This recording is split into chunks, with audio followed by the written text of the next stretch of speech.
Albert Camus grew up surrounded by violence. His homeland of Algeria was mired in conflict between native Algerians and colonizing French Europeans.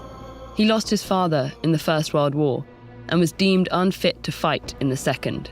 Battling tuberculosis in France and confronting the war's devastation as a resistance journalist, Camus grew despondent. He couldn't fathom any meaning behind all this endless bloodshed and suffering.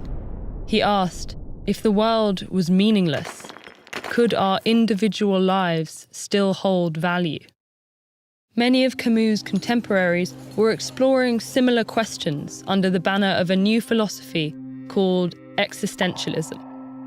Existentialists believe people were born as blank slates, each responsible for creating their life's meaning amidst a chaotic world.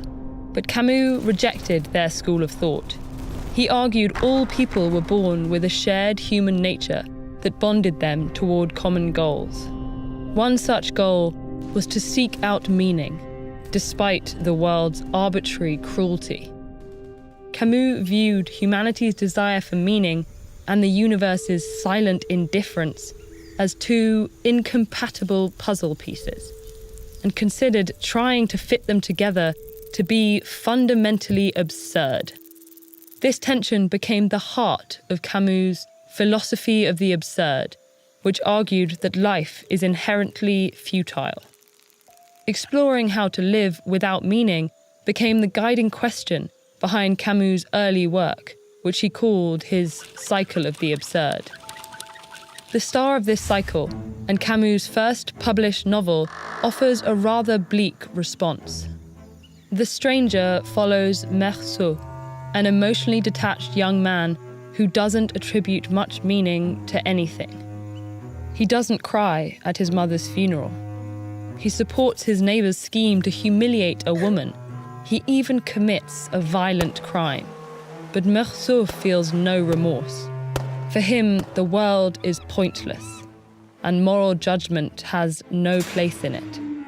This attitude creates hostility between Meursault and the orderly society he inhabits, slowly increasing his alienation until the novel's explosive climax. Unlike his spurned protagonist, Camus was celebrated for his honest philosophy. The Stranger catapulted him to fame, and Camus continued producing works that explored the value of life amidst absurdity, many of which circled back to the same philosophical question. If life is truly meaningless, is committing suicide the only rational response?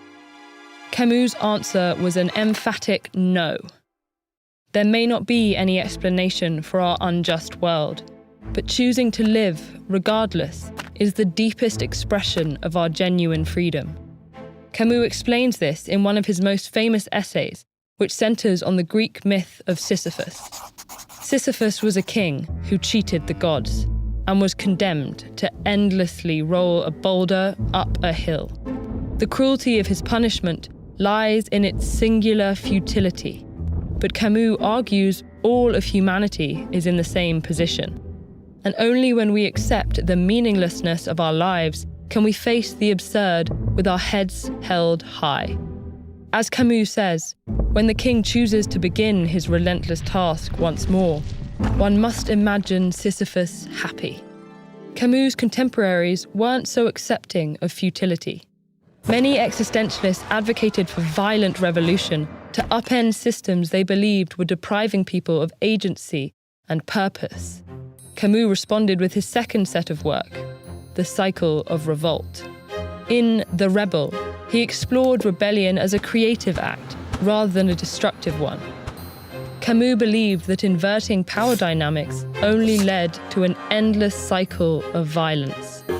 Instead, the way to avoid needless bloodshed is to establish a public understanding of our shared human nature.